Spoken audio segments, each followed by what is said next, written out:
On August 17, 1940-4, on a country road near Falaise in northern France, an abandoned steel behemoth sat quietly by the roadside.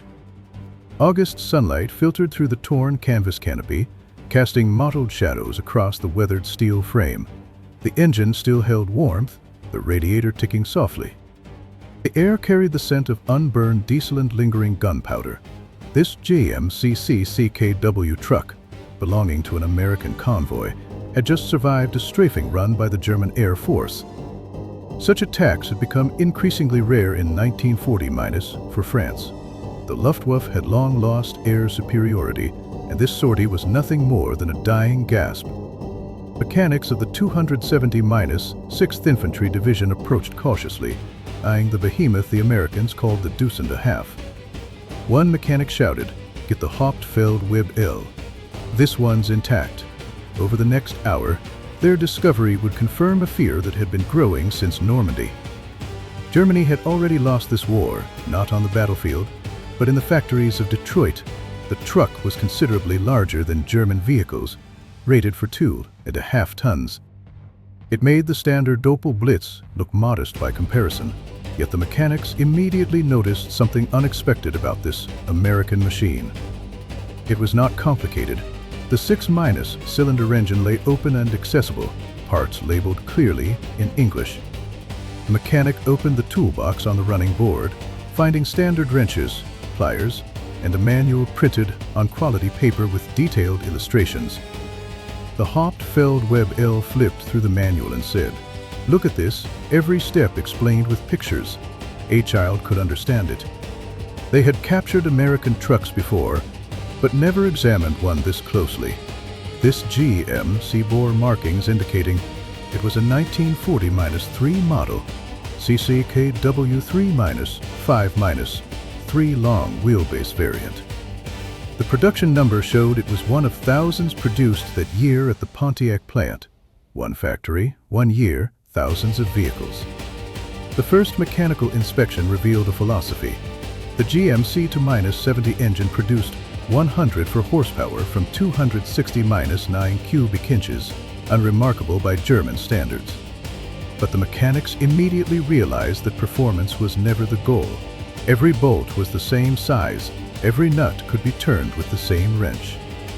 Spark plugs were easily accessible. The oil filter could be changed without tools.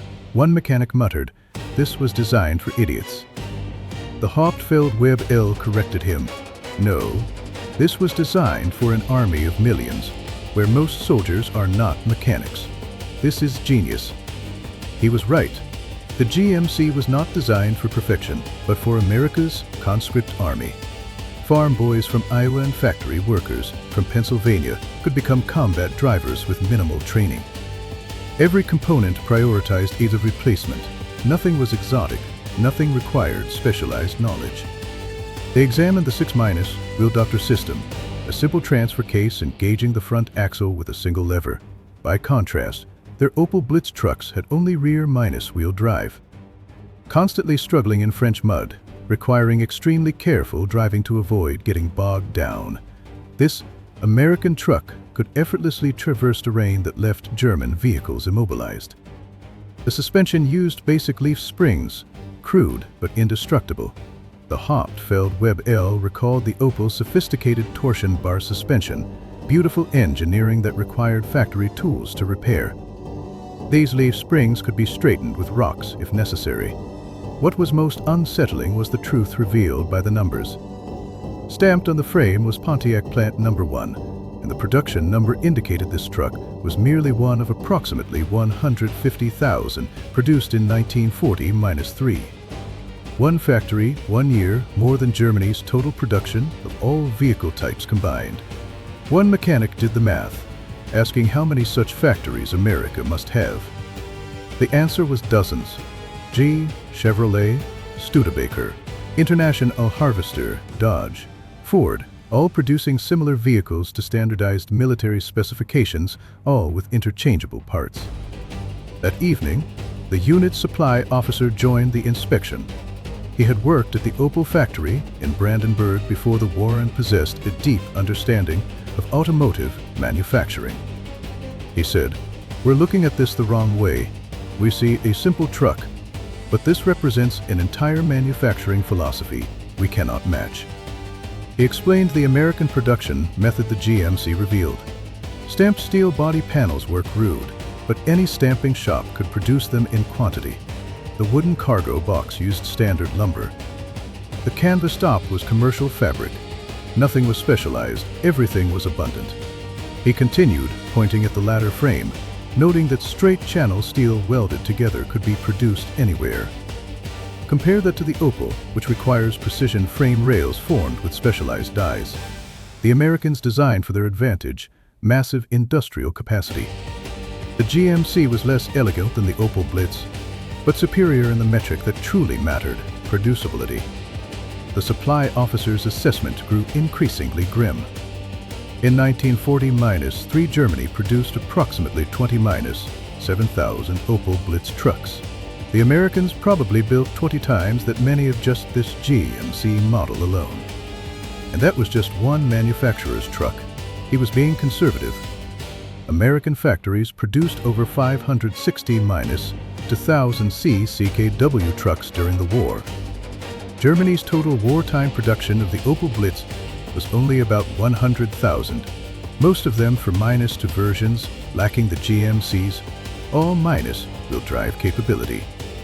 Over the following week, the unit used the captured GMC for supply missions, and it transformed their capabilities. While Opel trucks struggled on muddy farm roads, the GMC plowed right through. Overloaded, it still ran. The 6- wheel doctor-divided traction that rear- wheel- doctor vehicles simply could not match.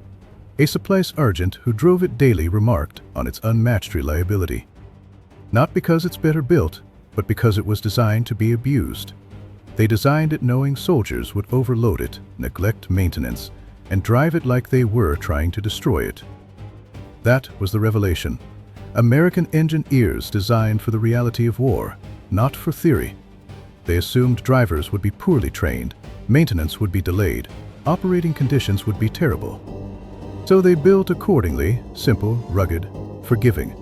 On August 20-5, 1940-4, the same day the Red Ball Express began operations, the division received orders to retreat eastward.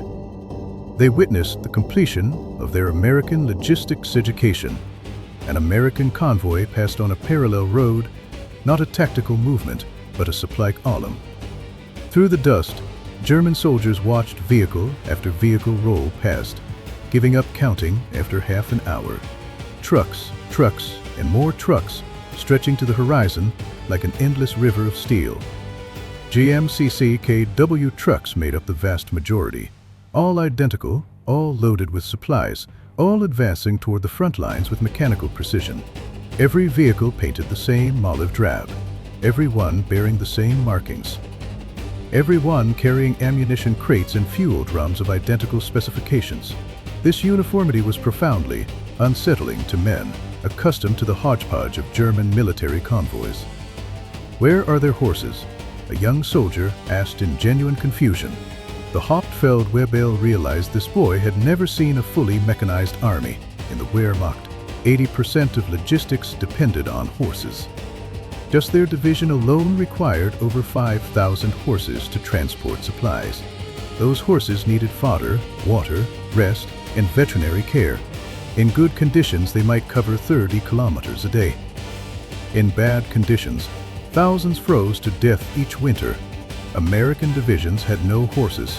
They had trucks, thousands of them, capable of moving hundreds of kilometers daily, needing no fodder, never tiring, never freezing. The supply officer did more calculations that night. Each American division had approximately 2,000 trucks. They had 40 divisions in France. That was 80,000 trucks. Just in combat operations, not counting logistics services, Germany had 3 million horses on all fronts, and perhaps 100,000 trucks. Someone asked the obvious question about how they could produce so many vehicles. The answer was painful. America's automotive factories had been designed for mass production long before the war. Ford's assembly lines, General Motors, production systems. When war came, they simply converted civilian production to military needs. Factories that built Chevrolet cars built GMC trucks. Workers who assembled Oldsmobiles assembled military vehicles. The transition was seamless because the manufacturing philosophy was identical. Standardization, interchangeably mass production. Germany had excellent engineers but lacked this production infrastructure. The Opel factory in Brandenburg, even at peak production, couldn't match a single American automotive complex. And America had dozens of them. By September 1940-4, the unit had captured 3 more GMC trucks into Dodge WWII-60-3. The mechanics noticed something remarkable.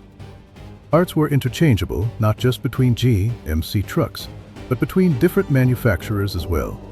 A GMC carburetor fit the Dodge, electrical components were standardized, even tire sizes were the same. The supply officer explained, they standardized the entire vehicle fleet. One specification, multiple manufacturers. This means any mechanic can service any truck, any parts depot can supply any vehicle. Their logistics are unified in a way ours never were. The Wehrmacht used vehicles from dozens of manufacturers with incompatible parts. A mechanic trained on Opel couldn't necessarily service a Bussing or Mercedes. Parts warehouses had to stock components for hundreds of vehicle types, a logistical nightmare. On October 3, 1940-4, the division's remaining vehicles were paralyzed because fuel supplies failed to arrive. Horses could forage, but trucks sat motionless. Meanwhile, American operations continued unaffected because their supply network, built on thousands of GMC trucks, reliably delivered fuel to frontline units. During their forced downtime, the mechanics studied the captured American trucks, and one made a summarizing observation. We design vehicles for excellence. They design vehicles for good enough, but quantity overwhelms everything. In total war, that's what wins. The Hauptfeldwebel wrote a detailed technical report on the GMC CCKW, documenting every aspect. Standardized components, simple maintenance procedures, rugged construction that sacrificed elegance for durability. The report noted that while the Opel Blitz was superior to the GMC in fuel, efficiency, and maneuverability, these advantages were meaningless when Germany produced 1 truck for every 5 or 6 the Americans built. The report concluded, American vehicle production represents an industrial capability we cannot match. Their manufacturing philosophy prioritizes quantity and standardization over individual vehicle perfection. In a prolonged war, this approach has proven devastatingly effective. Similar reports flowed into Wehrmacht headquarters from every front. German intelligence analysts compiled American production statistics with growing alarm. The numbers were staggering. American factories produced a 0.4 million military trucks during the war. Germany, Italy, and Japan combined could not approach that figure. In December 1940-4, the Ardennes offensive came, Hitler's last gamble in the West. Through blinding snow, Germany's last elite units launched their assault into the Ardennes forest, attempting to recreate the miracle of 1940.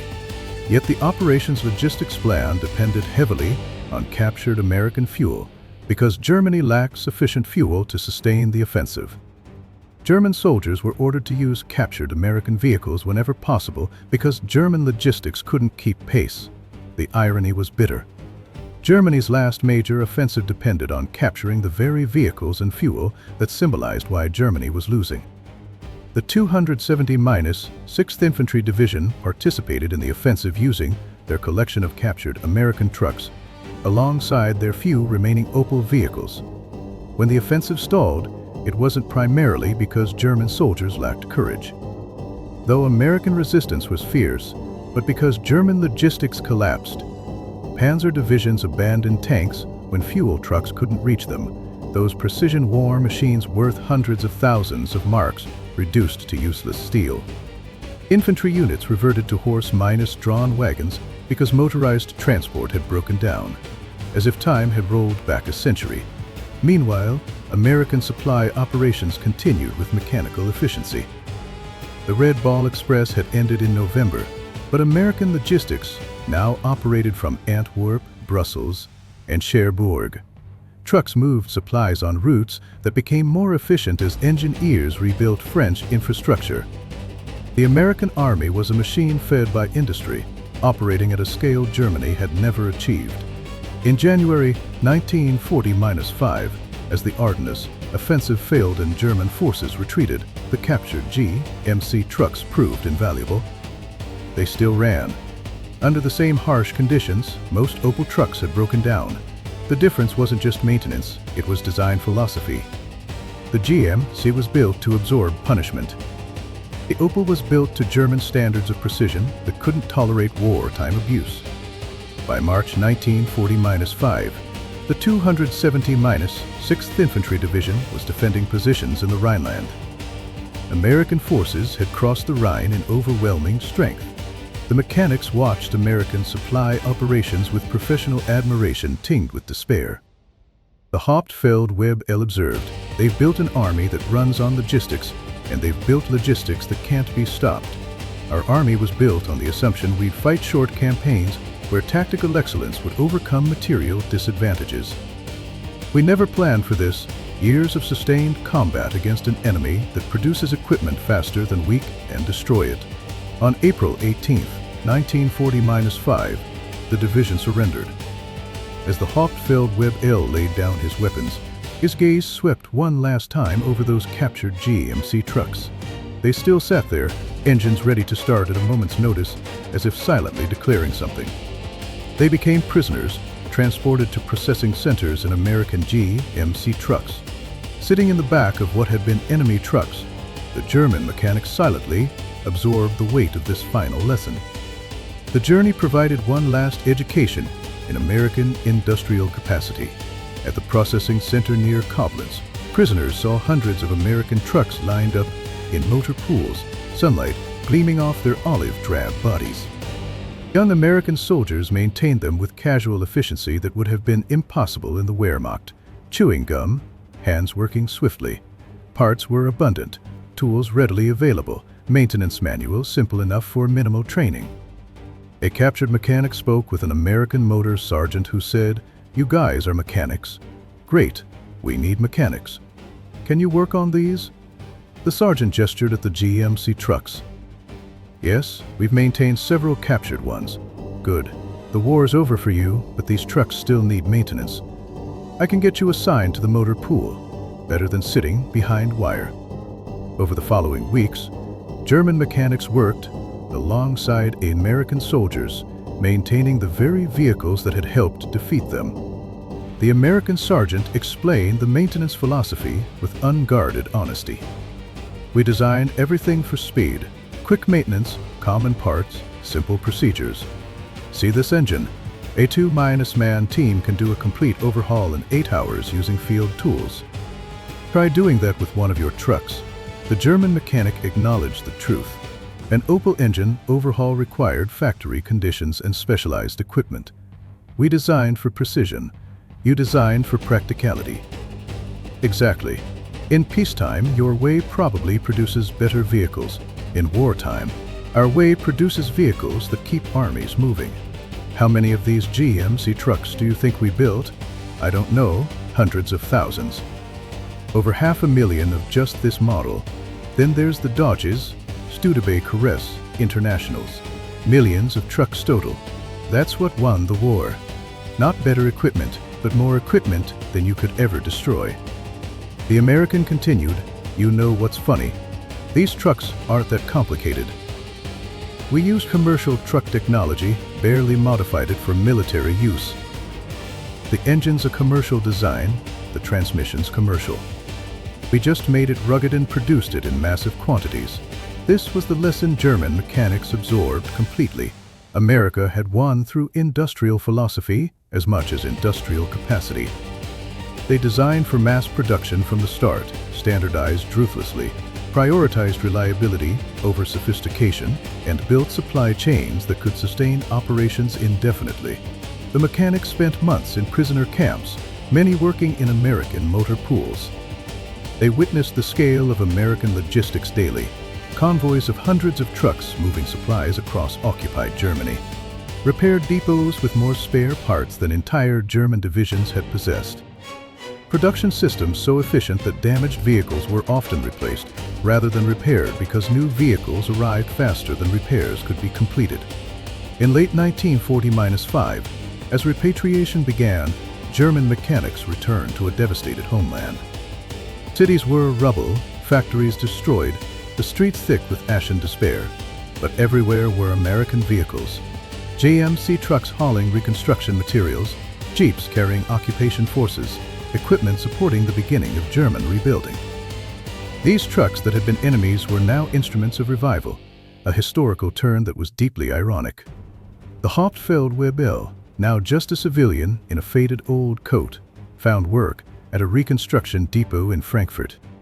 His experience with American vehicles made him valuable. Throughout Germany, people skilled in maintaining American-made vehicles were exceedingly rare. One day, while training young Germans in vehicle maintenance, he reflected on what the war had taught him. Before the war, we believed German engineering was superior, that quality would overcome quantity. We were wrong. The Americans understood modern industrial warfare better than we did. They built adequate equipment in overwhelming numbers. They standardized ruthlessly. They designed for the army they had, millions of ordinary men. Not the army we wished we had, elite specialists. He gestured at the GMC trucks in the depot yard. These trucks aren't masterpieces of engineering, but they won the war because there were hundreds of thousands of them. They all used the same parts. Any soldier could drive them. Any mechanic could fix them. That was the genius, not in individual vehicles, but in the system that produced them. By 1940-7, the Marshall Plan was delivering aid to Germany, transported primarily in American trucks. German mechanics maintained these vehicles, applying lessons learned from years of observation. When German industry began rebuilding, many companies incorporated American manufacturing principles: standardization, component commonality, design for manufacturability. The GMC CCKW remained in American service, a testament to its robust design. Nearly 20 years of service for a wartime design truck was itself the highest praise. Many served even longer in allied militaries, some remaining in use into the 1970s. The Opel Blitz, despite being an excellent vehicle, had become a symbol of Germany's industrial shortcomings.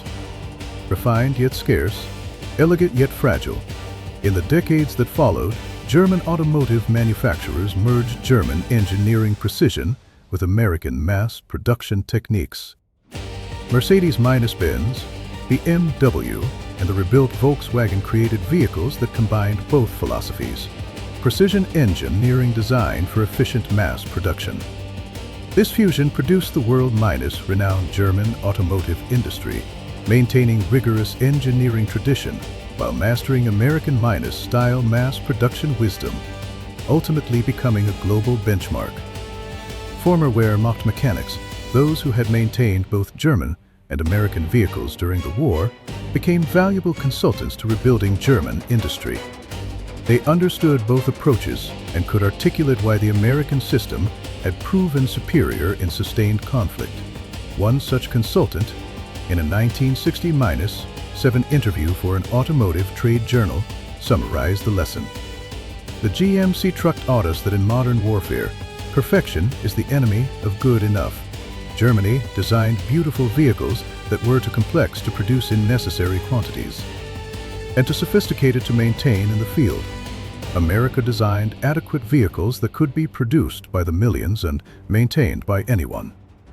We lost not because our engineers were inferior, but because we misunderstood what industrial warfare required. The core of this story is about learning through defeat. They had believed in German superiority, in precision over quantity, in engineering perfection over mass production. American trucks, simple, abundant, reliable, taught them otherwise. That knowledge, painful in acquisition, became invaluable in reconstruction, helping transform Germany from a defeated enemy into a prosperous ally, built on lessons learned from thousands of American trucks. This is a history of cognitive collapse and reconstruction, a journey of humility and growth. The mechanics who drove captured GMC trucks admitted they had never had vehicles quite like them. Not because of superior engineering, but because of a production philosophy Germany had never mastered. That admission, honest and humbling, marked the beginning of wisdom that rebuilt a nation. From an abandoned truck on a French road to the rebirth of an entire nation's industrial system, this is history's deepest irony. The truck that revealed Germany's defeat became the template for its resurrection. The simple philosophy of standardization, interchangeability, and mass production that the GMC embodied would echo through decades of German industrial recovery. It proved that in war and peace alike, the system that produces most reliably wins. Those German mechanics, who began as captors examining an enemy truck intended as students of a superior system, carried the most important lesson of all. Defeat teaches what victory cannot. If you want more hardcore breakdowns of history's most devastating industrial miscalculations, smash that like button and subscribe to the channel. I am your battlefield observer, and I'll see you on the next front of history.